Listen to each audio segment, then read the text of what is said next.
Hello, today I am going to be giving the test of achievements. This is for the Woodcock Johnson, the third version. I am doing test 19A, and you can find this from the extended test book, 13 through 22, Form A. And along with that, I have it kind of gives you the summary and everything of all the test of achievement. The first thing you want to do is know information about your test subject. When you set this up, you need to know what grade to start at. So you can look here and you know if they're preschool, kindergarten, grade 1 to 4, grade 5 to adult, average. That way, that is your starting spot. That might not be the actual basal, and what the basal is when you get whatever number the test says right in a row, that means that's your starting point. So sometimes people start at a place and they don't get the number right. In this case, the number is 3. And the Woodcock Johnson is very nice because it explains which number right there. It says the 3 highest, the 3 lowest. So that tells us. So when I'm going to give the test, I know where to start. So if the student is a kindergartner, I start at item 7 from here, and it says page 177. So I know what page to start in my test, and then I have my test booklet and I know exactly what number to start at. So it would start at number 7, and often if you put an arrow by it, it helps to know where to start for their ages. So I'm going to give a little bit of a preview of what this would look like. So when you go through, you can see that in the blue is the script. You don't say anything other than the blue. If you say anything other than the blue, it compromises the validity and the reliability of the test. It may be difficult, especially when you have students that look for you for answers or anything like that. So you can go through the examples with your students or whoever you're testing so that they know. How you score this is you put a 0 if they get the problem incorrect, and you put a 1 if they get it correct. For this specific one, it tells you the basal is 3, so that means that the student would need to get 3 in a row to be considered their basal, and then 3 in a row incorrect to be considered their ceiling.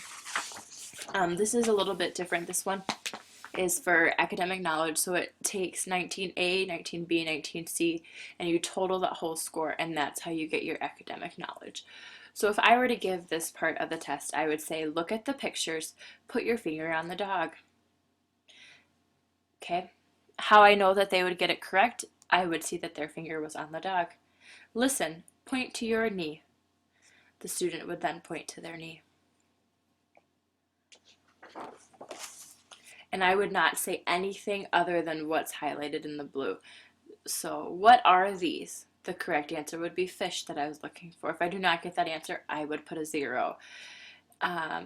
Look at the picture. Put your finger on the banana. So you can have your students would be the opposite of you, and sometimes it may be difficult because you're trying to see what they put and you're happen to be on the other side. Look at the pictures, put your finger on the one that flies. So this is just your academic knowledge. We could skip ahead to a little bit harder ones, and it says, what does non-communicable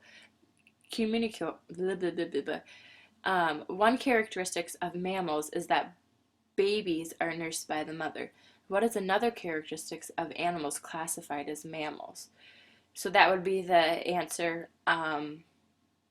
If someone were to say, it gives us an option for correct, incorrect, and then a query, which I would be able to say, if they said don't lay eggs, I would say tell me what you mean by that. As far as 19A goes, that's how it you would continue until you hit your ceiling. So I would give this to a student, and this is kind of the extended, oops, my computer went to sleep. This is the extended battery. So a lot of times you're not actually going to give this when you're trying to see their testing for achievement. A lot of times to qualify them, you're going to give the reading, the broad math, and more of those academics. This is kind of just your academic knowledge, which may be different for all kids and what they're exposed to. When we get the correct answer, the number of correct, we put it here. And later we can add it all up. When we go to 19B, this one is going to be focusing on social studies. It's the same way. You go preschool, kindergarten, grades 2 through 5. And so this, for example, would be look at the pictures, put your finger on the hat. And therefore you'd put the finger on the hat. And this one tells us that, it's great. It gives you the basal and the ceilings, which remember the basal is the base of where it's going to start. So this is 19B down here, and the basal is 3 and the ceiling's 3. So remember that's 3 correct to get your basal and 3 incorrect to get your ceiling. So if we were to start out at some of the basic ones, it'd be look at the pictures, put your finger on the bed. So for the student to get it correct, they would need to put their finger on the bed. If we skipped ahead to some a little bit harder of ones, we could say number 14, it'd be who is the picture of? And if a student would say a president, I have a script here that says which president. So we're looking for a specific president. What is the name of this type of boat? And we're looking for canoe. What do we call this number that is circled? And that is the zip code. So as we go through, it tells us exactly what to say. It's very nice. We're not taking anything else. And then we would just continue to go until the person has reached their ceiling. And that is the number that it tells us incorrect in a row. If it's not in the row, you keep going. One of the other things that I like about the Woodcock-Johnson is it comes with, some places have a disc and you just insert the scores and it kind of gives you a little bit of a summary. Otherwise you can do it all by hand and hand score it. But you would need to fill out all this information about your student if you didn't know it ahead of time. But that's just the way that we know what student it is. I just gave a Woodcock-Johnson to a student that qualified as SLD and had a significant discrepancy between his IQ and how he did on the reading, writing, and math. Those were his main 3 things that he did not do well on. And that's what we're looking for when we do these tests, is the discrepancy between their IQ and their IQ and then their scores that they get on the test of achievement.